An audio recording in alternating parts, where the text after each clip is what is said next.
Abalabi baffe mwenna gye musinzira tubalamusizaako amannya omwana soda Abby ali ku kamera. Olunaku lwa leero tukyazizza omukenkufu naye nga tannabaako kyatugamba tulina bakadde baffe aba Infotrust Property Consultants ogwabwe gwakugula n'okutunda amataka. Kye bakola kyangu nnyo batuukirira namba zaabwe ziri awo wansi Abba azikuteerawo ne mwogera ku nsonga balina amagezi ge bakwaga ekikugu ku by'amataka. Kiragashomba. Balina omukenkufu sobodo. Balina ensonga ze basobola okuwabulamu goyagala kutereka sente oli weeru oli ukadama bo bayita ba boss lady osobola savinga nabo akasente bekama leo mwaka mulamba ne bakuteeramu amagoba sobe yune aba Infotrust aba El Shaddai ogwabo gwa kutambuza ka sente all over the world na oba inboxing ensonga zitambule malidadi sana abo nabo wandikako okatabo kange kozo gabo batabani aba El Shaddai nabo wandika ko siro nado basambira omupiira nedda bano batambuza sente sibasambi wa mupiira ate nonada ba mupiira okay omukenkufu ese mbuliza kuba kulaba ku exportive ande ni abalabe banji omwana gashumba aganyo twala shira afumbirwe anti yamugambi tagenda afumbirwa ko ni rikimani amutwala omwana afumbirwe bwoto bwobuzi yes agenda afumbirwe mwana agenda afumbirwe kati nina ebizibu bingi waliwo ayagala okunjira asidi nenze ndi musajja mugezi nina gundi zange ntambula ne maro nina wale gundi tojjayo mukengo nja kujjayo diba ly'omusota tojjayo olwobuuza kuba kulaba ku expo yes omukenkufu waliwo ensonga nnyingi ezeetoolodde mu ggwanga tu Uganda ate ebiseera ebisinga obeera wankizo bw'ovaayo n'obaako ky'olambulula n'otegeeza abantu era akatabo kange aka psychology because waliwo bagambira nti waliwo mu psychology bagambira nti when you saloons and aminos na hina wounds amanje kitegeeza n'okubitegeera sibitegedde omukenkufu buli mbuzi ku nkondo yaayo manyi muzunga bana muzunga nakazungire kazungire manyabule ani mkaso bulima waluna salumu nayi nakafuti loka kunyumidde omukenkufu obani akakutadde ati zirabagamba yangoye zange ziva Germany direct Germany etayi bajimpa kuva Canada ene tayi egule motoka Museveni yatambuliramu tayi ya very new egule motoka Museveni oli president goyogera ko buli kimu kibera first class anti bina babimpa nange first class ate above first class is the second class upper.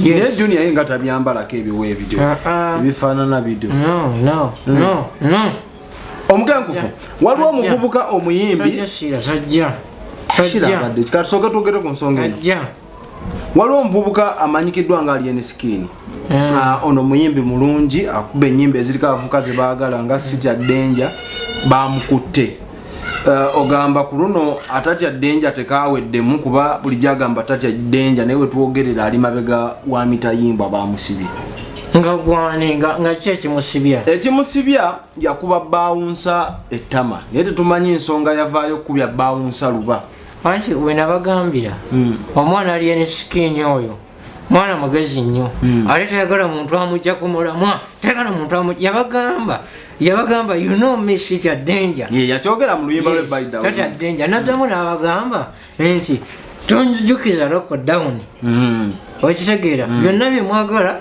okukola mu bikole naye tonzijukiza ki lockdown ekyakuwiza no bouncer kujukiza mwana oyo lockdown lwaki ojukiza muno lockdown omanye ebyalimu ojukiza muno lockdown owagira ekyokutambula omuyimbi ng'akuba abantu no lwaki omujukiza lockdown lwaki no yensonga eyamukubiza lwaki omujukiza lockdown omanye ebyalimu kafyu byali bingi mu bufu ne Bobi Wine batutegeezeza mirundi batutegeeza nti Bobi Wine alina omuvubuka ono gwe bayita Eric Gweyayocha Pass kulayije yabitugambye kisoboka Bobi Wine obudde obwokya abantu takola ki tabulina alina bukola era oyo mwana bava gamba nti naye bamwokyeza nange banjoke omwana alien skin nawe yagala bakuwulira anti yamuwadde ssente bamwoke omwana alien skin ye yayokyeza ono omusajja lwakumujjukiza lockdown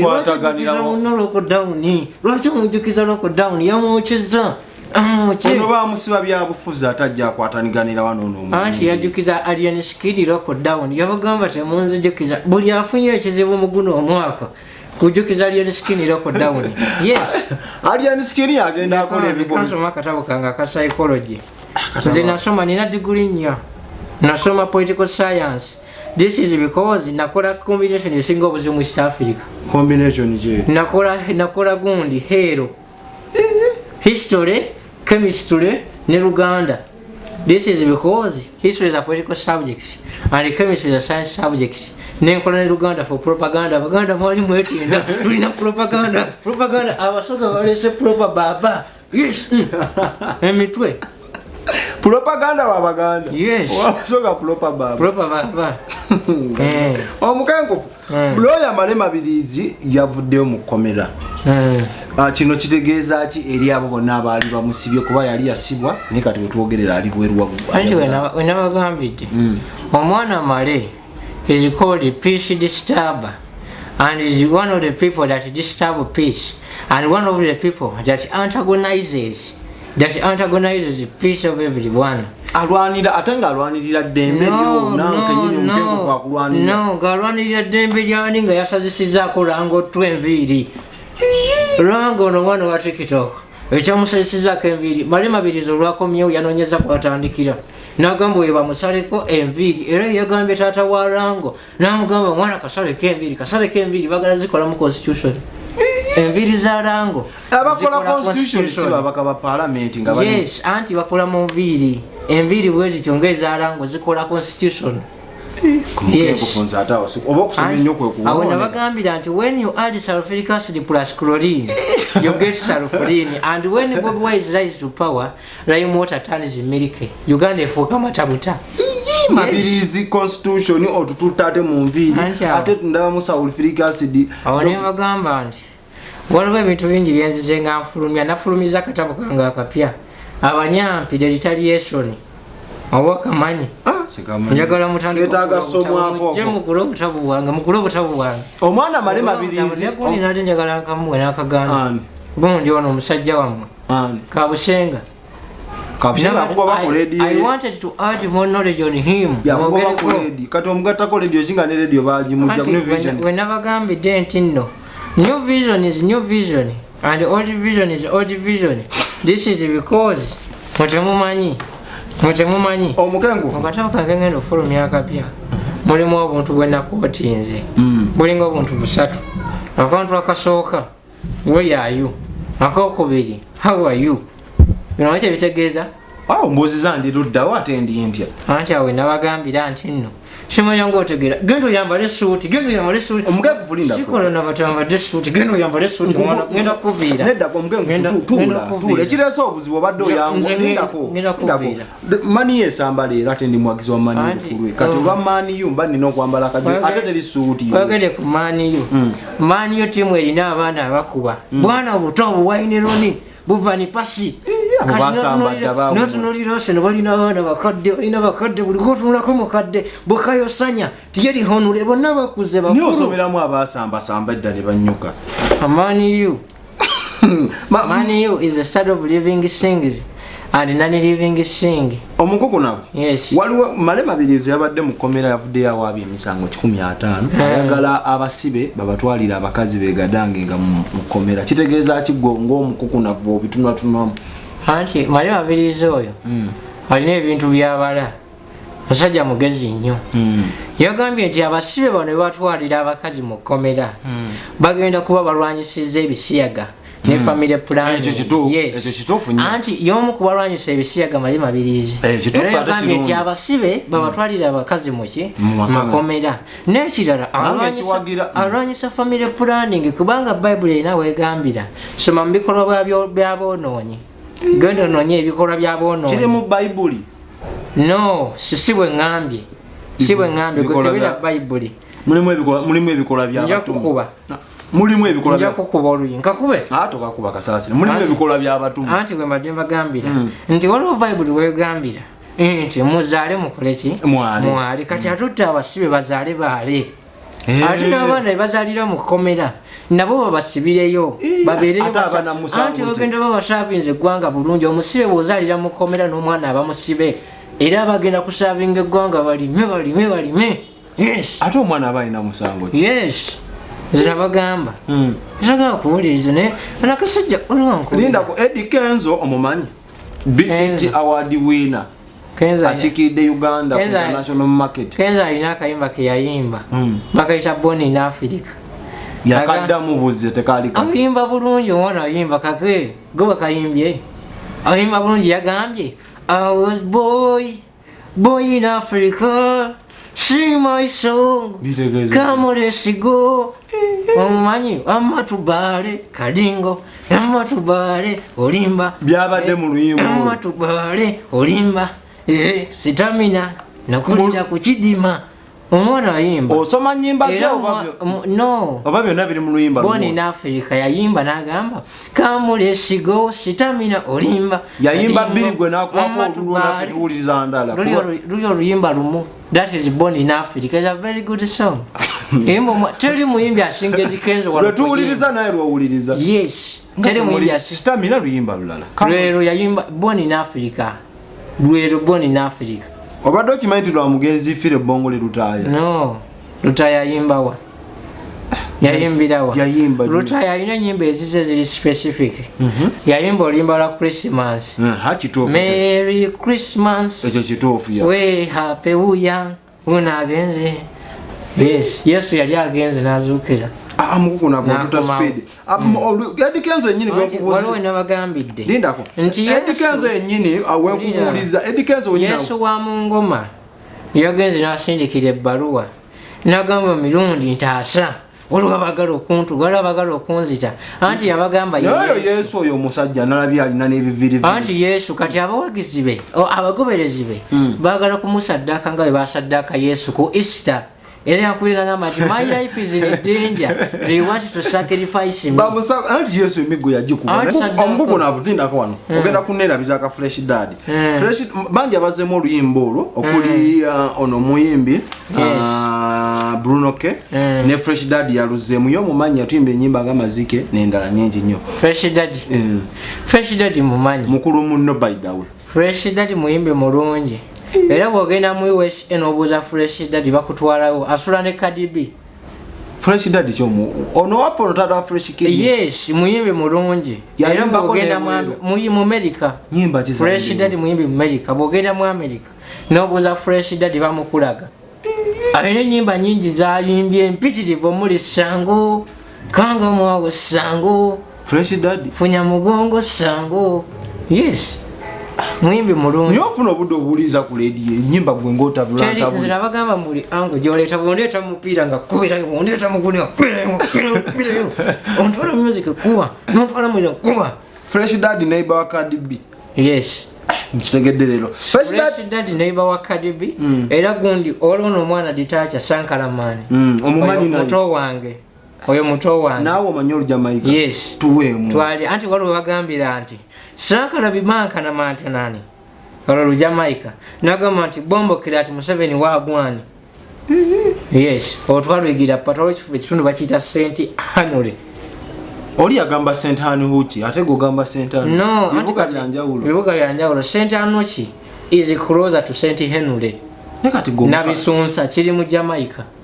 Nabisunsa kiri. Yes. Niko kati omuzeeyi omukadde okumanya ennimi z'abavubuka. Wagwani bombo kirati Museveni.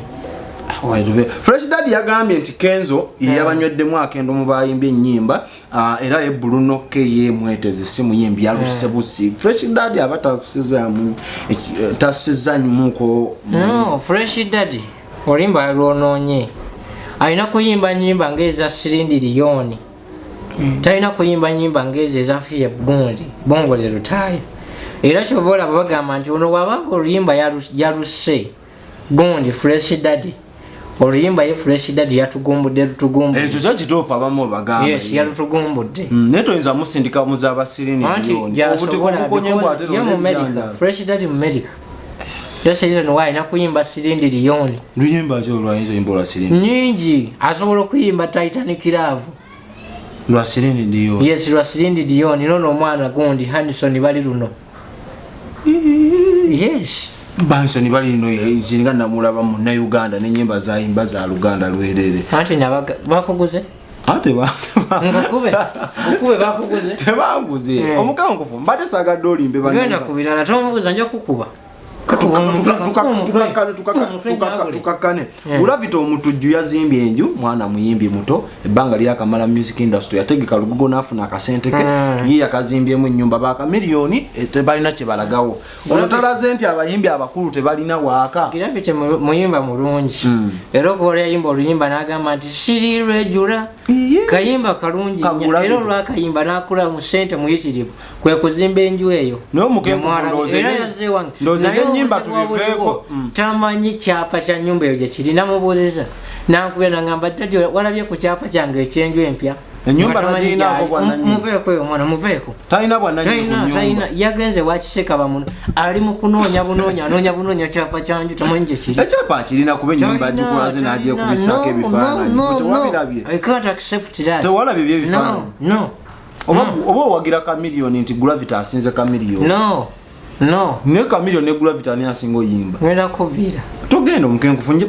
mbadde njagala ngeri gy'omanyimu ebintu otunnyonnyole ku Gravity ne kamiliyoni anti Gravity ye muyimbi mulungi naye kamiliyoni is class above the sea level ennyimba ze zonna oba ozitunuulidde jamira ku ngamiya mwana wa Chiyamu Omucuba ennyimba ze zonna nnungi as compared to all other songs yayimba tusimbudde ani alina ennene jenje mu kituli tewaluuli jenje ligenda litya mu kituli kangende jenje mu kituli tuula oli yabimba tumaliriza ne story ya Shiba ne Spice Diana Shiba alina olimba lwe yazzeemu ne bana abaana abayimba didai simanyi baluwuliddeko kino kyekiraga nti abasinzeko mu aba Spice gadget nti omwana abasoobyeko amaanyi nawandika akatabo kange era nembagamba nti omwana Spice Diana is a very beautiful lady.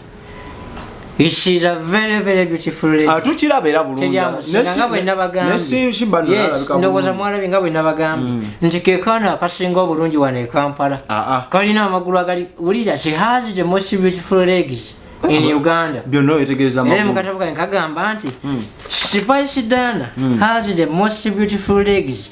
Wowe rasomye wali mu katabo kange akaddaliko tolidde mu seeds kagamba nti has the most beautiful legs kuliko Bluetooth Wi-Fi ne Snapchat era mutabani wange yangamba dadi nkoye Facebook ba mafia abajiyingiddemu nnyo ne mugamba gende wa Spice akuwe Snapchat. Yes. Ebisambi era bye biriko ebyo ebintu byonna. Yes, byonna. Naye omukenkufu otewa buseego olingiriza ebisambi. No, waliwo abangamba mbu oyagala nnyo Spice Diana, oyagala nnyo Spice Diana. Gwe simwagala naye namwagala. Roja mwagali n'abawagizi be. No, Roja tasobola mwagala. Olwaji. This is because muwala mulungi nnyo. Roja ayagala babi. No.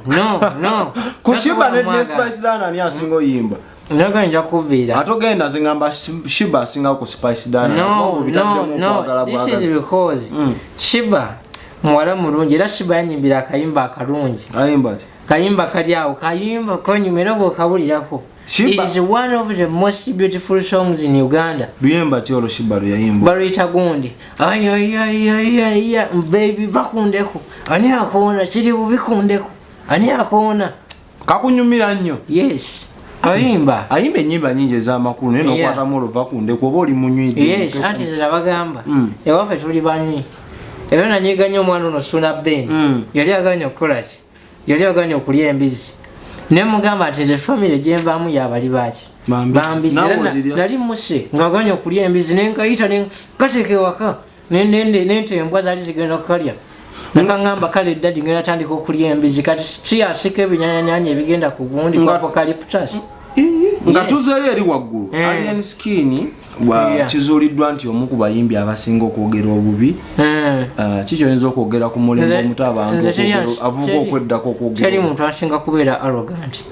I am very arrogant. Okyenyumiririza. Yes, this is because nze jjajja wange bubeera osomye yavuma paapa n'asimbula n'ava wano e Kampala n'agenda. N'amulondoola n'agenda n'amunona ne gundi ne Roma. N'amusanga e Roma n'amuvuma n'ava ku ntebe ne bazaako Papa Francis aliko. Papa kyoyo ogwe yali. Nze nabagambe waffe tuva mu family y'abavumi. There is no one is arrogant than me. Teri ansinga kubeera arrogant. Ani alien skin yakubye. No one is arrogant than me.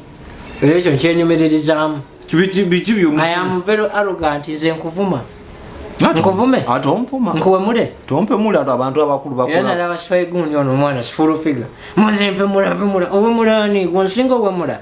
nkuwemule tutegewe empaka z'okuwemula gwe ne full figure era nze mpangula because nze monkola ebigambo ebinene nkuvume ate onvuma abantu stupid malazi massage animal farming psychology nkuvumye asibitegedde banaye katugendeko mu bulango twerekereze waliwo nabagambira nti Omukukunavu waliwo omwana wange gwe njagala okuleeta mwana mulungi nnyanyirira bagadde baffe tubadde twagala kuwummulako tugendeko most intellectuals omwana owange asinga abaana bonna obulungi tubadde twagala kusiba abasinga obulungi abasinga egundi abasinga osoma everywhere in every sector my son is very intelligent yes naye tubadde twagala kusiibula abalabi nti muhoozi yankubidde essimu nagamba nti nno tewali muntu wano Kampala teri muntu wano Kampala amusinga abalabi baffe katugendeko mu kuwummulamu omukenkufu mumumanyi bulungi embeera ze mwebale okuwagira Export TV mwebale kugiraba tuli ku mutimba Omukukunavu tubadde n'Omukukunavu amanyi omwana soda Abi abadde ku kamera mukama abatukuumire Omukukunavu Uganda's export baza liwekyama Export TV to the world.